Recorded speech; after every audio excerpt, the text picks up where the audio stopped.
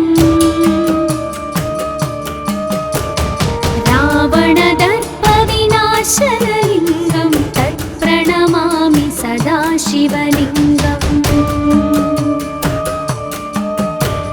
सर्वसुगन्धसुलेपितलिङ्गं बुद्धिविवर्धनकारणलिङ्गं सिद्धसुरासुरवन्दितलिङ्गं तत्प्रणमामि सदा शिवलिङ्गम् कनकमहामणिभूषितलिङ्गं फणिपतिवेष्टितशोभितलिङ्गम् दक्षसुयज्ञविनाशनलिङ्गं तत्प्रणमामि सदा शिवलिङ्गम् कुङ्कुमचन्दनलेपितलिङ्गं पङ्कजहारसुशोभितलिङ्गम् सञ्चितपापविनाशनलिङ्गं तत्प्रणमामि सदा शिवलिङ्गम् देवगणार्चितसेवितलिङ्गं भावैर्भक्तिभिरेव च लिङ्गं दिनकरकोटिप्रभाकरलिङ्गं तत्प्रणमामि सदा शिवलिङ्गम् अष्टदलोपरिवेष्टितलिङ्गं सर्वसमुद्भवकारणलिङ्गम् अष्टदरिद्रविनाशनलिङ्गं तत्प्रणमामि सदा शिवलिङ्गम् सुरगुरुसुरवरपूजितलिङ्गं सुरवनपुष्पसदार्चितलिङ्गम् परात्परं परमात्मकलिङ्गं तत्प्रणमामि सदा शिवलिङ्गम् तत्प्रणमामि सदा शिवलिङ्गम् तत्प्रणमामि सदा शिवलिङ्गम् लिङ्गाष्टकमिदं पुण्यं यः पठेत् शिवसन्निधौ शिवलोकमवाप्नोति शिवेन सह मोदते।